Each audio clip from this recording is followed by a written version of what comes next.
ప్రస్తుతం మనం ఉన్నాము అయోధ్యలో ఉన్నటువంటి రామ్ సేవాపురంలో. ఇక్కడ రామ మందిర నిర్మాణానికి సంబంధించి కొన్ని కీలకమైనటువంటి ఘట్టాలు ఉన్నాయి. నాకు కుడివైపున రామ మందిరానికి సంబంధించి మహాద్వార ఇక్కడ నిర్మాణం అవుతోంది. మహాద్వారాలని ఇక్కడే చెక్కుతున్నారు. అనురాధ టింబర్ అసోసియేషన్ హైదరాబాద్కి చెందినటువంటిది. ఆ తర్వాత ఇప్పుడు నా వెనకాల కనిపిస్తున్న దగ్గర ఇప్పుడు రామ జన్మభూమికి సంబంధించి విగ్రహ ప్రాణప్రతిష్ఠ కోసం, రామ మందిర ప్రారంభోత్సవం కోసం వచ్చేటువంటి భక్తులకి సామాగ్రి అంటే వారికి అవసరమైనటువంటి ఆహార సామాగ్రి ఇది అందుకు సంబంధించినటువంటి ఇతర వస్తువులన్నీ ఈ గోడౌన్లో ఉంచారు. అయితే ఇప్పుడు మనం చూడబోతున్నాము రామ్ కథాకుంజ్, రామాయణానికి సంబంధించి రాముడి జననానికి ముందు ఏం జరిగింది, ఆ తర్వాత రామావతారం, ఆ రామావతారంలో రాముడు చేసినటువంటి ఆ ఆయనం, రాముడి ప్రయాణానికి సంబంధించి, దీంతో పాటుగా సీతతో కళ్యాణం, ఆ తర్వాత లంకకి వెళ్ళడం, ఇవన్నిటికీ సంబంధించినటువంటి బొమ్మల రూపంలో అంటే విగ్రహాల రూపంలో ఉన్నాయి. వాటన్నిటిని మనం చూడబోతున్నాము. రామ్ కథాకుంజ్లో రామాయణాన్ని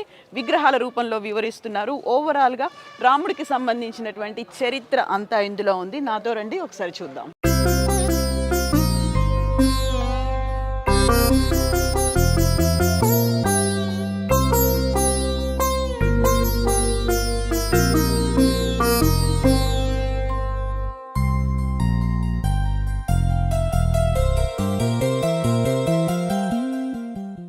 రామ్ కథాకుంజ్లో భాగంగా మొట్టమొదటగా ప్రారంభమవుతుంది మనకు ఎదురుగా కనిపించేది పుత్రకామేష్టి యాగం. దశరథ మహారాజు చేసినటువంటి ఈ యాగానికి సంబంధించినటువంటి విగ్రహాలు అనేవి కనిపిస్తాయి.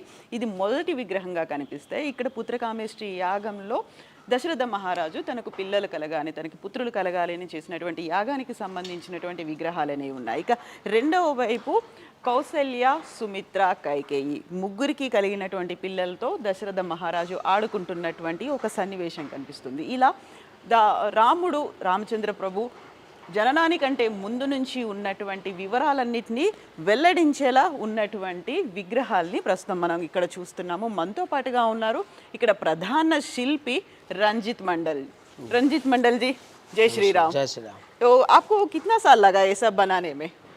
इनको बनाने में हमको लगभग 10 साल लग गया। 2013 से शुरुआत हुआ है। हाँ। माननीय अशोक सिंघल जी के आदर्श से ये बना है। हाँ, अशोक सिंघल जी से। उन्होंने हमको लाए थे आसाम से जब हम कक्षा 8 में पढ़ते थे। तब से आप यही हैं? नहीं, तब से हम विश्व हिंदू परिषद में हैं, दिल्ली में थे। फिर 2002 में माननीय चंपत राय जी जो राम जन्मभूमि ट्रस्ट के मुख्य जो अभी महासचिव जी हैं, उनके साथ आ गए थे कारसेवकपुरम में। बाद में ये हमको नानाजी देशमुख जी ले गए थे गोंडा में, चित्रकूट में, कोई जगह काम में हमको दिया गया था। अंतिम में 2012 में कोई मीटिंग होने के बाद ये मूर्ति जब बना दिया गया, हाँ। तब पास हुआ है। तो ये किस मटेरियल से आपने ये सब बना दिए? ये इसमें है सीमेंट, सरिया, गिट्टी, स्टील तार, स्टील जाली, केमिकल। ओ, ये सब सीमेंट से बना हुआ है? सीमेंट, सरिया, गिट्टी, स्टील तार। स्टोन नहीं है, स्टोन जैसा नहीं नहीं, डायरेक्ट स्टोन नहीं है। ये मोल्ड भी नहीं है, डायरेक्ट है, विदाउट मोल्ड, डायरेक्ट प्रोसेस में है। हाँ, हाथों से बनाए हैं। जी जी, हाँ, इसीलिए सब ये डिजाइन ये सब आ गया ना। जी। तो ये सब करने में आपको कितना साल लगा? 10 साल? हाँ, 10 साल लग गया। मैं अकेले करता था। हाँ। आप अकेले ही इतने सारे विग्रह कर दिए? जी जी। तो मेरा पिताजी आए थे बीच में मदद करने के लिए। हाँ। वो पिताजी थे मूर्तिकार नहीं थे, तो मेरा गॉड गिफ्टेड था, इनबॉर्न क्वालिटी जिसको कह सकते हैं। तो छोटे से मूर्ति बनाते बनाते बड़े हुए हैं। पिताजी आए थे 2015 में, 2022 में उनका निधन हुआ है, मैंने मृत्यु हुआ है। और अभी हम तो अकेले हैं, लेकिन एक लेबर ले लेते हैं कभी कभी, तो एक बार करते रहते हैं। और कितना साल लगेगा कंप्लीट होने में? वहाँ तो कलरफुल है ना वो विग्रह? वो तो सिर्फ दिखाने के लिए थे, वो माननीय अशोक सिंघल जी का आदेश था। हाँ। तो हमको सिर्फ दिखाना था वो। हाँ। तो अभी जो है हम कर रहे हैं, इसका मूर्ति जब कंप्लीट हो जाएगा, कॉरिडोर में जाके लगेगा, तो वहाँ पर जाके ही पेंटिंग होगा, जो जैसे चंपत राय जी का आदेश होगा उसी अनुसार। तो वहाँ राम जी का जन्म हुआ, यहाँ ये है बालराम, जो बालराम खेल रहे थे। हाँ, खेल रहे राम थे। लल्ला। हाँ, राम लला कौशल्या जी से कौशल- गोद में है। हाँ और वो विष्णु जी का वहाँ लड्डू खाते हुए राम। हाँ, वही। सो విష్ణు దగ్గరున్న అక్కడ ఉన్నటువంటి ప్రసాదాన్ని తింటున్నటువంటి రామ్లల్లా బాలరాముడి విగ్రహంతో పాటుగా ఇక్కడ మనకు కనిపిస్తోంది రాముడు శ్రీరామచంద్రుడు చిన్నప్పుడు తన తల్లితో కలిసి ఆడుకుంటున్నటువంటి విజువల్స్ అనేవి. ఇందులో ప్రతి అంశాన్ని చాలా క్లియర్గా వివరించారు. ఇక్కడ రాముడు లక్ష్మణుడు భరత శత్రుఘ్నులు ఆశ్రమానికి వెళ్ళి అక్కడ అన్ని విద్యలు నేర్చుకుంటున్నటువంటి విజువల్ కూడా కనిపిస్తోంది. దీంతో పాటుగా అన్ని యుద్ధ విద్యలు నేర్చుకోవడం, ఆ తర్వాత అక్కడే అదే సమయంలో రాక్షస సంహారం, వీటన్నిటిని వివరిస్తూనే ఇక్కడ కీలకమైనటువంటి మరొక ఘట్టం కూడా కనిపిస్తుంది రామ లక్ష్మణులకు సంబంధించి వారిని. సో यहाँ पर कल्याण कहाँ पर है जी राम जी सीता मैया का कल्याण कहाँ पर है यहाँ? ये ऐसा एक्चुअली ये है पुष्प वाटिका, पहला दर्शन हुआ था। हाँ ये तो बाल वो ये तो पुष्प वाटिका है। जी, जी। हाँ ये बाल राम से शुरुआत हुआ, ये तारकाबाद हुआ, हाँ फिर सुबाहुबद हुआ, फिर अहिल्या उद्धार आया, अहिल्या उद्धार के बाद जानकी जी का सीता जी मैया का जन्म हुआ। ये सीता मैया का जन्म हो बनाया नहीं, अभी बनाना बाकी है मेरा। ये मिथिला में हुआ। जी जी जी। हाँ ये उनके हाल बोते समय गाय से हाँ तब ये उनका पतीला मिला था, हाँ और जिसमें से ये सीता जी का निकले थे। तो ఇక్కడ మనకి కేవలం రామ జననమే కాదు, సీతామయ్య జననం కూడా, జానకి మాత జననానికి సంబంధించినటువంటి వివరాలు కూడా ఉన్నాయి. సో ఇందులో ఇది మిథిలాకి సంబంధించినటువంటి అట్మాస్ఫియర్ని క్రియేట్ చేశారు. ఇక వెరీ ఫస్ట్ టైం రాముడు సీతను చూసేటువంటి దృశ్యం ఇక్కడ కనిపిస్తోంది. రామ లక్ష్మణులు వస్తూ ఉన్నప్పుడు సీత ఆ ఉద్యానవనం నుంచి రాముడిని చూసేటువంటి ఆ దృశ్యాన్ని ఇక్కడ వివరించారు. సో इसके बारे में बता दीजिए। हाँ, इसके ये है स्वयंवर सभा, जो जिसमें स्वयंवर। जी स्वयंवर में जो रावण भी आए थे, दूसरे देशों का राजा भी आए थे, और जनक जी है, इसमें जो वो रखा जाएगा, धनुष रखा जाएगा। धनुष रखा जाएगा। हाँ, तो उसी का एक दृश्य देने का प्रयास किया हमने, जो धनुष नहीं तोड़ पाया, इसी का एक सीन है, दिखाने का प्रयास किया है। ओके, ये यहाँ पर स्वयंवर के बाद हाँ, स्वयंवर के बाद ये है धनुष तोड़ने के बाद परशुराम जी के बाद साथ जो वार्ता हुआ था, हाँ परशुराम वार्ता में आया था, उसी का दिखाने का प्रयास किया है। ओके ओके, ये सब उसी का। हाँ, एक पार्ट है। हाँ। इसके ये है जो है दशरथ जी जो दुखी थे, 14 साल के लिए वनवास दिए थे।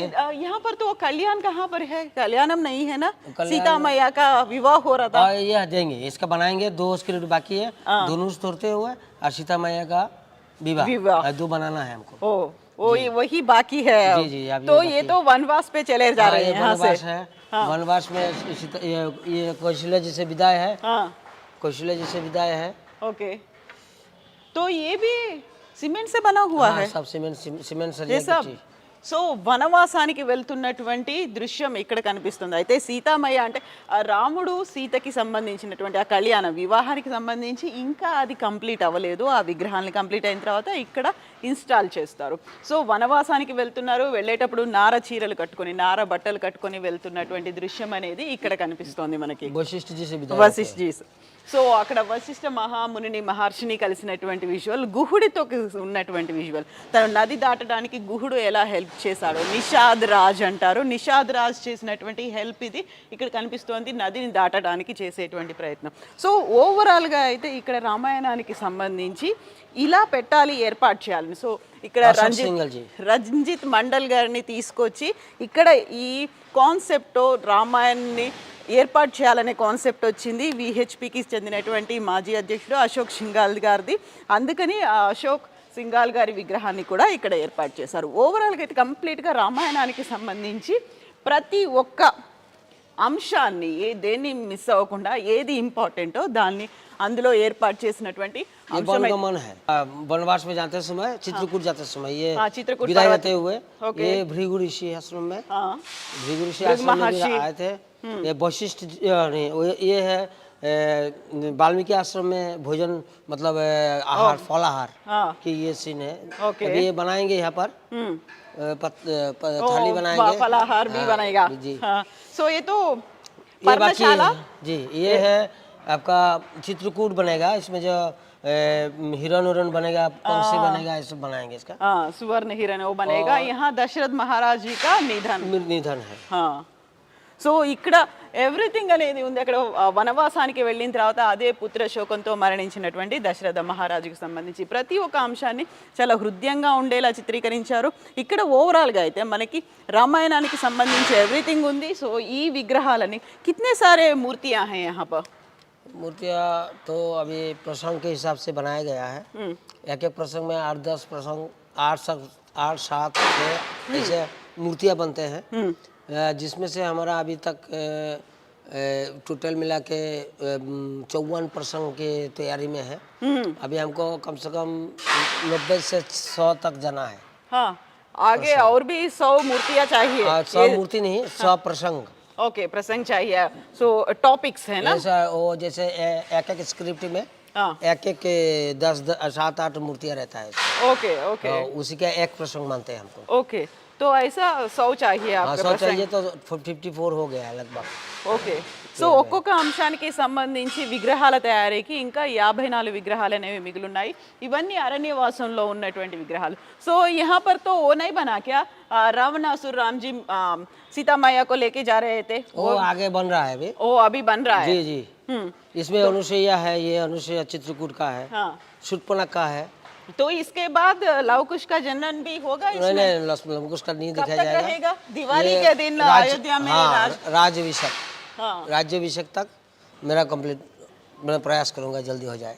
ఓకే రంజిత్ మండల్ జీ, జై శ్రీరామ్, జై సియారామ్. జై శ్రీరామ్. సో ఓవరాల్గా అయితే రామ జననం నుంచి రాముడి ప్రయాణం అంతా, తను చేసినటువంటి జర్నీ అంతా ఇందులో కనిపించబోతోంది. రావణాసురుడి వధ తర్వాత పుష్పక విమానంలో తిరిగి అయోధ్యకు చేరుకునేంత వరకు ఈ రామాయణ గాథ అనేది ఉండబోతుంది. ఇది రామాయణ్ కుంజ్కు సంబంధించి అయోధ్యలో కర్సేవాపురంలో ఉన్నటువంటి అందమైన అద్భుతమైన మూర్తులు.